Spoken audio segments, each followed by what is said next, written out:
जय योगेश्वर। मैं रीना कुमारी सिंह श्रीफल पर बोलने जा रही हूँ।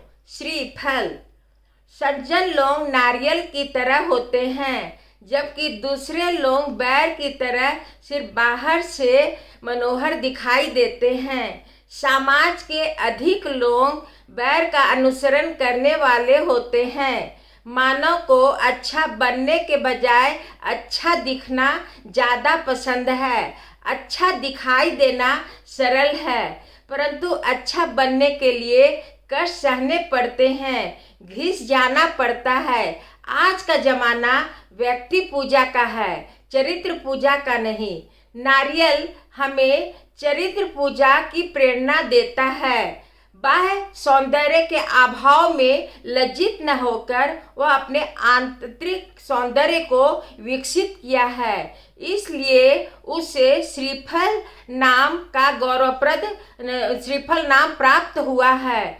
बाह्य सौंदर्य प्राप्त करना न प्राप्त करना हमारे हाथ की बात नहीं है, परंतु यदि हम चाहे तो अपने अंतर सौंदर्य को बढ़ा खिला सकते हैं।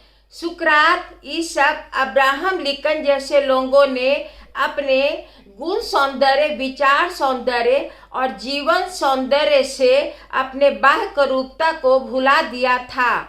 अंतर सौंदर्य बाके में की अपेक्षा बाह्य सौंदर्य गौण होता है और मानव को अंतर सौंदर्य देखने की आंखें होनी चाहिए।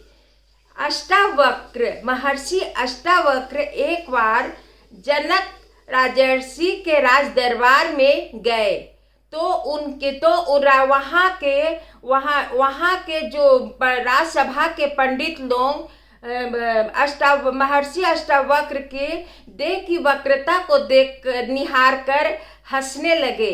उनके प्रत्युत्तर में अष्टावक्र भी हंसने लगे। राजा जनक ने पंडितों से उनके हंसने का कारण पूछा तो उन्होंने कहा कि इस ऋषि के 8 वक्र अंगों को देखकर हमने हंसे। तब जनक ने जब अष्टावक्र से उसके हास्य का कारण पूछा तो वे बोले कि जनक जैसे राजर्षि के दरबार में विद्वानों की अपेक्षा चमारों को बैठे देखकर मैं अपनी हंसी रोक नहीं सका।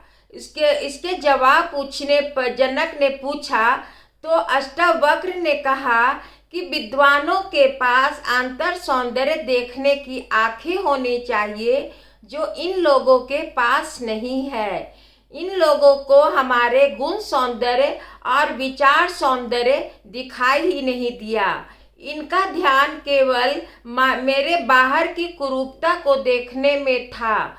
बाहर के चमड़े को देखना चमारों का काम है, विद्वानों का नहीं। यह उत्तर सुनकर सभा के सभी पंडित लज्जित हो गए। बैर को पहले मुंह में रखते ही मिठास मृदुता का अनुभव होता है, परंतु भीतर उसका बीज कठोर होता है। इसी प्रकार दुर्जन लोग बाहर से मधुर और मुलायम होते हैं, परंतु उनका अंतःकरण कठोर होता है और बाहर से कठोर और अंदर से अति मृदु। श्रीफल महापुरुषों की महानता समझाने वाला प्रतीक है। महापुरुष लोग आत्मशासन में वज्र के समान कठोर होते हैं, लेकिन दूसरों को सजा देने में फूल से भी ज़्यादा नाजुक होते हैं। महापुरुष लोग कर्तव्य पालन में भी निष्ठुर होते हैं। वे अपने भावना का मृदुतल प्रवाह उन्हें कर्तव्य की राह से विचलित करने में सफल नहीं होता। मानव मात्र की भावना को समझने वाले ही नहीं, बल्कि भाव से जल के सिंचन से कुटुंब वृक्ष को हरा भरा रखने वाला भगवान राम अपने कर्तव्य पालन में अल्प मात्र भी प्रमाद नहीं होने दिया।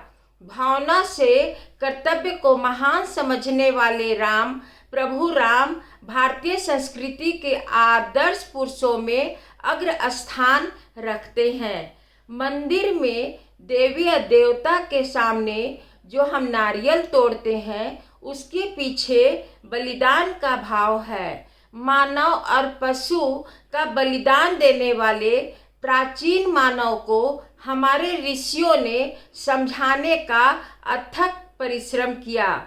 उपासनार्थ दिए जाने वाले बलिदान में निहित भावना को संतोष देने के लिए हमारे ऋषियों ने विश्वामित्र द्वारा निर्माण प्रतिसृष्टि के नर अर्थात नारियल को बलिदान का सूचन किया।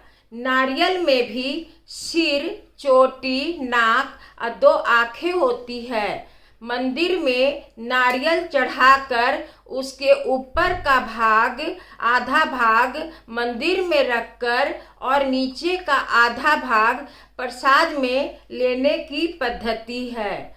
बलिदान में जो खून का छिड़काव होता है उसके लिए क्या करना? इसके लिए ऋषियों ने कहा कि देवी या देवता पर सिंदूर लगाकर उस पर नारियल का पानी छिड़काओ, इससे न खून का लाल रंग भी दिखाई देगा। इस प्रकार हमारे ऋषियों ने मानव को पशु हत्या और नर हत्या से बचाया।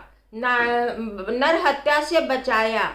हिंसा से अहिंसा की ओर बढ़ाने के निमित्त श्रीफल ने अपना बलिदान दिया। श्रीफल ने भारतीय संस्कृति को बढ़ाने में आदि मानव और सुसंस्कृत मानव के बीच नारियल सेतु के समान है। नारियल 12मासी फल है और लंबे समय तक इसका संग्रह किया जा सकता है। इसलिए कि सभी शुभ कार्य में और पूजा में वह आसानी से उपलब्ध होता है। कोई भी शुभ कार्य नारियल के बिना सफल नहीं होता। इस बात की स्मृति रखकर प्रत्येक शुभ कार्य में श्रीफल की आवश्यकता को स्वीकार की गई है।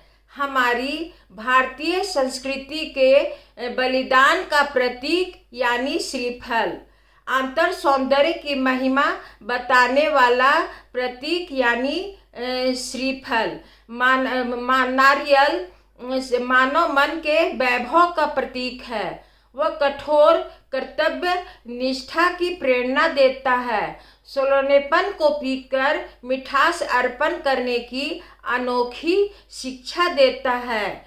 नारियल के संदेश को हम ग्रहण करें और सच्चे अर्थ में त्रियुत बने।